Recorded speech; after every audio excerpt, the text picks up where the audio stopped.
मेरा जीवन का मेन उसूल है मस्त रहना, मौज में रहना, हर हाल में खुश रहना, हर दिन की मेमोरी मेरे पास, तो हर समय की मेमोरी और हर हाल की खुशी खुशी है। अपनी तो ड्रीम गर्ल माधुरी दीक्षित रही है। ऐश्वर्या राय रहे, उधर है अनिल कपूर और अक्षय कुमार, चारों को तो लेके आऊंगा मैं भोपाल, प्रॉमिस है। सेलिब्रिटीज आएंगे भोपाल में। अगर आप एक बिल्डर, एक बिजनेस टाइकून, इंजीनियर नहीं होते तो फिर आप क्या, कौन सी फील्ड में जाना चाहते हैं? अगर मैं बिजनेस नहीं कर रहा होता तो समाज के लिए सेवा कर रहा होता। मुझे लगता है कि ईश्वर ने आपको बहुत सारे शक्ति दी है, उसमें एक शक्ति दी है कि दूसरे की मदद हम कैसे कर सकते हैं, दूसरों की हैंड होल्डिंग कैसे कर सकते हैं, वो करता मैं।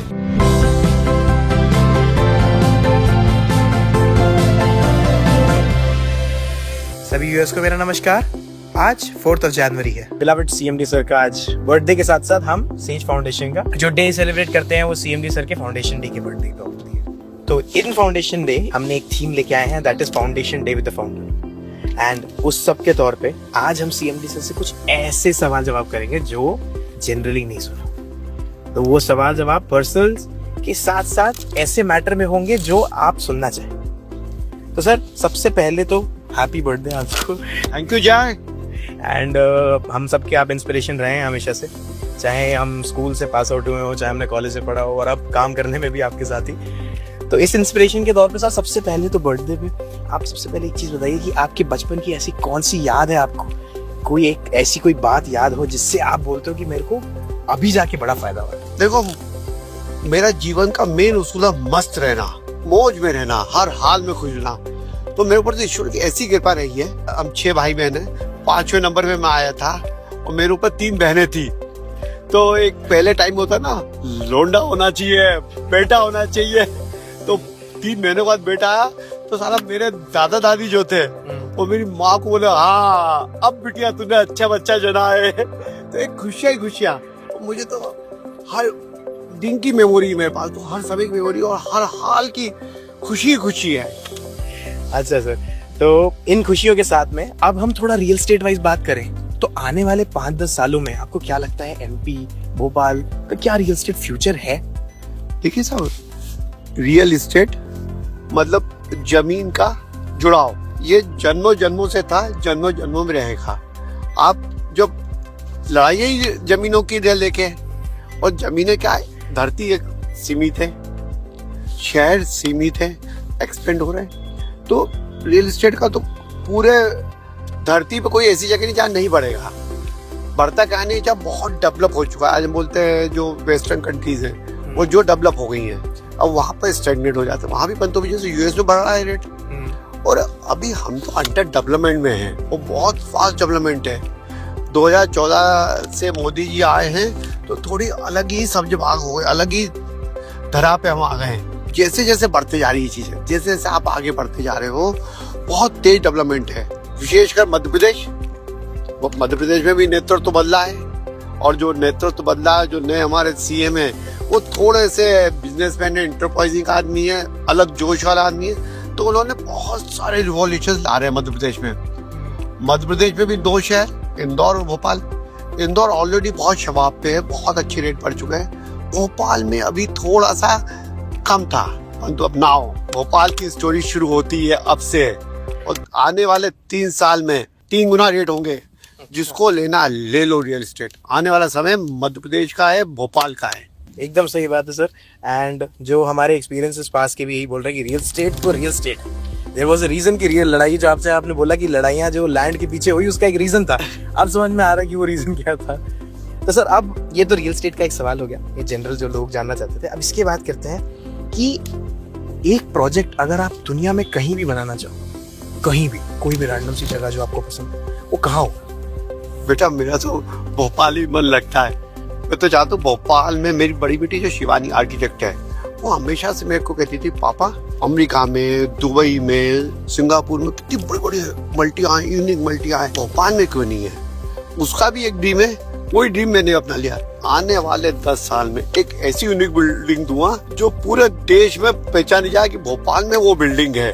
हम दुबई जाते हैं, जाकर देखते सारा बिल्डिंग ही बिल्डिंग दिखती, क्यों भोपाल में क्यों नहीं हो सकती? मैं दूंगा। I have dream to in Bhopal city. तो ये तो हमारे भोपाल की भी एक बहुत सौभाग्य की बात है कि हम इस तरीके से करेंगे।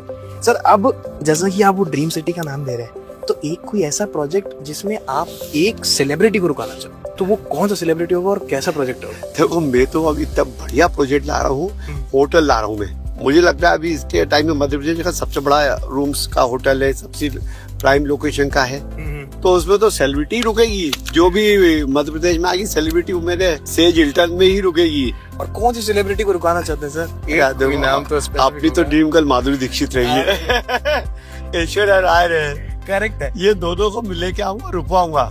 और उधर है अनिल कपूर और अक्षय कुमार। इसका मतलब सर भोपाल वासियों को हमें प्रिपेयर कर देना चाहिए। ये चारों को तो लेके आऊंगा मैं भोपाल, प्रॉमिस है। सेलिब्रिटीज आएंगे भोपाल में, तो अब आप ना हिल्टन पता करो कहाँ है। सबसे पहले तो अकेले जाके पता करो कि कहाँ है, क्योंकि इनसे ही पता चलेगा आपको कि सेलिब्रिटीज कहाँ आने वाले हैं। अब इसके बाद सर एक चीज जो लोग जनरली सोचते हैं कि अगर आप एक बिल्डर, एक बिजनेस टाइकून, इंजीनियर नहीं होते तो फिर आप क्या कौन सी फील्ड में जाना चाहते हो? अगर मैं बिजनेस नहीं कर रहा होता तो समाज के लिए सेवा कर रहा होता। मेरे को पूरा समाज से, अपने परिवार, अपने दोस्तों, वो जो एक्सटेंडेड समाज, मुझे लगता है कि ईश्वर ने आपको बहुत सारे शक्ति दी है। उसमें एक शक्ति दी है कि दूसरे की मदद हम कैसे कर सकते हैं, दूसरों की हैंड होल्डिंग कैसे कर सकते हैं, वो करता मैं। और अभी भी मैं वही कोशिश कर रहा हूँ। तो मैं चाहता हूँ वो लक्ष्मी बांटूं मैं आपस में, आपने सबकी हैंड होल्डिंग करके लेके आऊँ।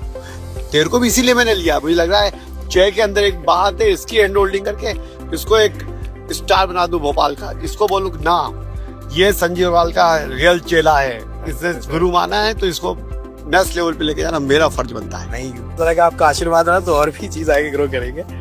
तो सर अब इसके बाद अपन एक क्वेश्चन पे आते हैं कि एक आर्किटेक्चरल मार्वल जो आपको लगता है ना कि पूरे दुनिया में यार ये बहुत अलग सी चीज है और ये बहुत एक ऐसी चीज है जो बिल्डर्स और इन सबको सीखना चाहिए इस चीज से, वो आपको क्या लगता है कौन सी? देखिए साहब, मुझे तो जो हमारे इंडिया में जो मंदिर बने हुए हैं समझ ही नहीं आता है मंदिर बना कैसे था साहब। बोलते साहब 1200 साल पहले बना है, 18 साल, और ये सब उस टाइम टेक्नोलॉजी ऐसी थी, इतने बड़े बड़े पत्थर कैसे उठा के ऊपर ले गए होंगे, कैसे इतनी कलाकृति बनाई होगी, क्या क्या है।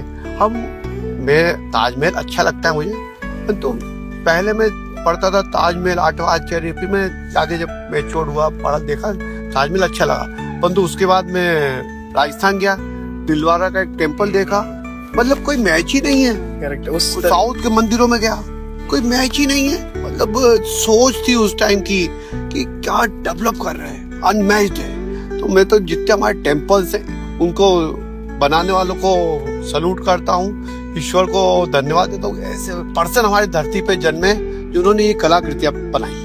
छोटी छोटी स्कल्पटिंग, वो इतनी छोटी छोटी डिटेल्स उस टाइम के तौर पे, विदाउट एनी जो हमारे पास अभी टूल्स एंड इंस्ट्रूमेंट्स हैं, उस टाइम पे क्या है उनके पास। मतलब मैं बेटा ये बता रहा हूँ, हम अभी जिस समाज में रह रहे हैं, हम जितनी टेक्नोलॉजी यूज करते हैं, हमारे पूर्वज उनसे बहुत ज्यादा टेक्नोलॉजी थी।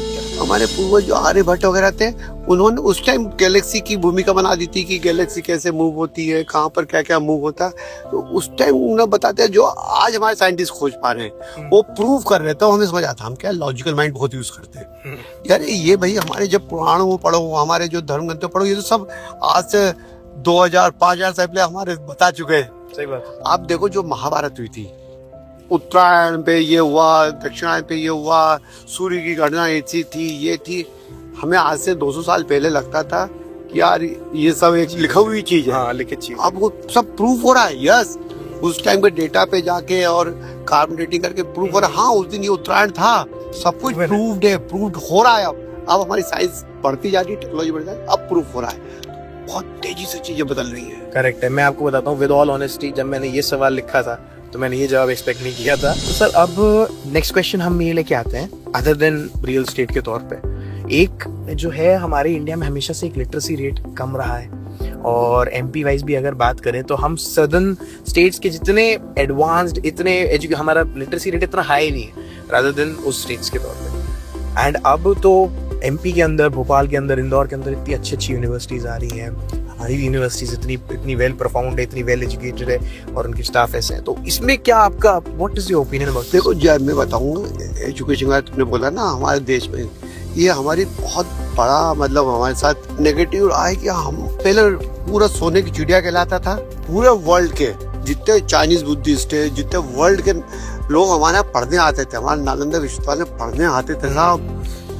कुछ ईश्वर नाराज हुआ या फिर उसने कुछ और बड़ा करने का सोचा था, इसलिए उसने ऐसा करा कि ऐसे लोगों को हमारे देश में रूल करने भेजा कि हमारी नालंदा यूनिवर्सिटी को जला दिया, हमारे सभ्यता को खत्म कर दिया, हमारी एजुकेशन को खत्म कर दिया, हमें इलिटरेट बना दिया। अस्तित्व ही नहीं रहने दिया उन चीजों का। कोई बात नहीं, ईश्वर जो करता है अच्छे के लिए करता है। अब हम करके दिखा रहे हैं, नाउ चेंज अगेन। फिर से हमने कुछ करने ठान ली है, सेज ग्रुप ने तो ठान ली है, नर्सरी से लेके पीएचडी तक सबको लिटरेट करेगा, पढ़ाएगा, पढ़ाएगा, मारेगा, ठोकेगा, परंतु हर एक को एक मैं बताऊं लिटरेसी रेट तो एक बात हो गई कि जिसको ज्ञान, भाषा का ज्ञान हो गया, साइन करना आ गया, थोड़ा लिखना पड़ा, उसको मैं उसकी बात नहीं कर रहा। हमें बनाना है रिसर्चर्स जो हमारे टाइम में थे, हमें क्रिएट करना ऐसे ज्ञानी पर्सन जो फिर से अपने भारत को शीर्ष पे ले जाएं। हमें ऐसे साइंटिस्ट क्रिएट करने हैं जो नई नई इनोवेशंस भारत से निकले, जो पहले निकलती थी आज से 2000 साल 1000 साल पहले जो भारत से निकलती थी फिर से निकलेगी। मुझे पूरा विश्वास है आने वाला समय ज्ञान में भारत का होगा। इसीलिए आपके जो स्टेप्स और ये सब भी लिए गए, मेजर्स भी लिए गए, वो एजुकेशन को प्रमोशन के लिए ज़्यादा लिए गए। हमने भी जो देखा, चाहे हमारे स्कूलिंग हो, चाहे हमारी यूनिवर्सिटीज हो, ये सब इज नॉट ट्रेडिशनल स्कूलिंग। लोगों को किताबी ज्ञान से ज्यादा चीजें बताने में एक्सपीरियंस लगता है। सेज का मानना ही है कि कुछ अलग करके दिखाओ। सेज नाम ही इसलिए बना है, संत कुछ अलग तरह से सोचता है, सबके लिए सोचता है, तभी तो वो संत कहलाता है, तभी तो वो सेजियन कहलाता है। सही बात है। अच्छा, इसके तौर से मेरे को एक और चीज थी sir, the problem with education system lies, वो चीज है, वो उस पे आप केटरिंग ऑलरेडी आपने शुरू कर दी है। We have explore finance, experimental learning, इन सब चीजों पे हम आ गए। तो मेरा नेक्स्ट क्वेश्चन ये है, वो नेक्स्ट क्वेश्चन टोटली डिफरेंट है इंडस्ट्री से, दैट इज हेल्थ केयर। अभी जैसे नया वायरस एंड एवरीथिंग, उसका वापस एक इंसान पे बर्डन बनता है। चाइना में एक नया वायरस उठा, इतने साल बाद उठा है, और वो भी उतना ही कॉन्ट्राडिक्ट कर रहा है सिचुएशन को, जैसे पहले हो रही थी उतनी ही इफेक्टिंग नेचर से वो लेके आ रहा है। तो कैसा सर आप देखो साहब, ये ईश्वर सब करा रहा है, माध्यम बना देता है। चाइना को माध्यम बना दिया, उसका खेल वो जाने, हमारा खेल हम जाने। हमें तैयार रहना है चैलेंजेस के लिए। कोविड में बहुत सारे चैलेंज थे और तुम्हारे मोदी जी का नमन करूँगा कि उन्होंने चैलेंज का क्या मुकाबला करा। सबसे पहले वैक्सीन हमने बनाई, पूरे विश्व को वैक्सीन हमने दी। ऐसे ही जब होगा हम करेंगे यार, हम तो है ही खिलाड़ी। जो चाइना करेगा हम उससे ऊपर उसको प्रिवेंटिव करेंगे, हम करके दिखाएंगे और फिर से उसको नलिफाइड कर देंगे। चाहे कुछ भी हो, कोई भी वायरस आ जाए, तैयार है, हम ही बनाएंगे और हम ही देवा में पूरे दुनिया में हम ही बांटेंगे। ये चीज आप सोच के चलो, तैयार है, तैयार है इस चीज के लिए। अब सर वापस अपन थोड़ा रियल एस्टेट की तरफ आते हुए, एक कोई ऐसा कॉम्प्लीमेंट किसी ने आपको आज तक दिया हो, जिसको आप किसी भी कस्टमर ने आपको दिया और बोला, आपने बोला हो यार इससे अच्छी चीज मैंने नहीं सुनी? देखिए साहब, कॉम्प्लीमेंट मुझे बहुत मिलते हैं। एक बार तुम मेरे से पूछ रहे थे कि आप जब घर बनाते हो तो कैसे सोचते हो, क्या करते हो, तो उस पर भी जो है मेरा ये जवाब है, जो भी कॉलोनी कंसीव करता हूँ, जो भी लैंड लेता हूँ, एक ही बात सोचता हूँ, अगर मैं यहाँ रहूंगा तो कैसे रहूंगा, कैसा मेरा घर होना चाहिए, कैसा मेरा प्लॉट की लोकेशन होना चाहिए, कैसा एनवायरनमेंट चाहिए। मैं अपने लेवल पे जाके सोचता हूँ और वही चीज आगे कस्टमर डिलीवर करता हूँ।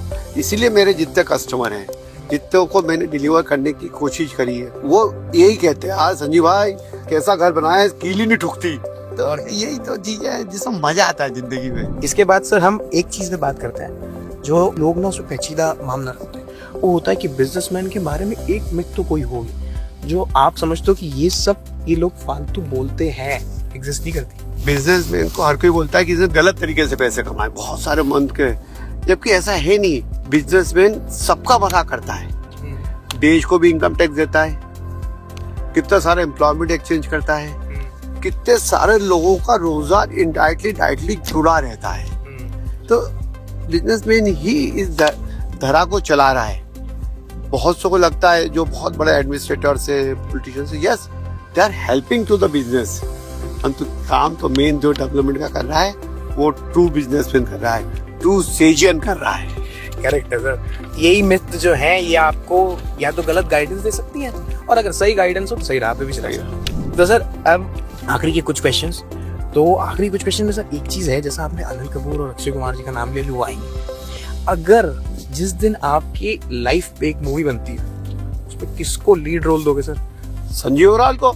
राली मेरी लड़ाई पर मेरा ही लीड रोल नहीं करा। सेलिब्रिटी क्यों चाहिए? क्यों चाहिए?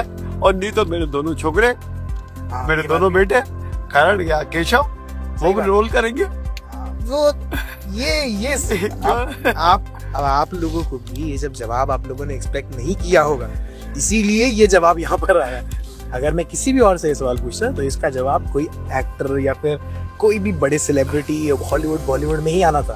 बट और अब तो मेरे नाटन आने वाले हैं। ये थोड़ा सा और 15-20 साल बाद देखो, वो मेरे जैसे सोच वाली, मेरे जैसा जोशीला पर्सन आने वाले हैं, वो लीड रोल कर लेंगे। ये रेवलेशन आपने मीडिया में दिया भी पहली बार होगा। यस। तो ये चीज आप लोगों को सही रखती है। जो भी नेक्स्ट जनरेशन आ रही है उनको भी सर ऐसा ही शेप अप करने के दिख रहा है, जिससे वो ही उनके फुटस्टेप को फॉलो करके अच्छी चीज बना सके। End of the day sir का ये कहना हमेशा होता था कि एक अच्छा आदमी बने, लोगों की मदद करे, और लोगों की मदद करेंगे ना तो ईश्वर कहीं ना कहीं मदद करता है। और आप भी खुश रहोगे, लोग भी खुश रहेंगे, और ईश्वर भी उसी को प्यार करता है जो आनंद में रहता है। तो हमारे जो पांचों शरीर हैं, स्थूल शरीर, प्राण में शरीर, मनो में शरीर, ज्ञान में शरीर, आनंद में शरीर, वो उस शरीर से डायरेक्टली आनंद में ही ईश्वर का अंश है। आनंद में रहना है आप सबको, मजे में रहें, आनंद में रहें और जोश में रहें। जोश में तो रहें। जय जय श्री राम। चलिए, thank you so much viewers. This was unfiltered CMD sir के साथ जो हमने पूरा मोमेंट किया, वो ये चीज बाकी कहीं जाए ना जाए, अभी हो सकता है आप तक पहुंचे ना पहुंचे, लेकिन ये वो अनफिल्टर्डनेस है जो हम चाहते हैं कि आप लोगों के सामने रखें। फिल्टर्डनेस बहुत आता है। Thank you so much. Thank you.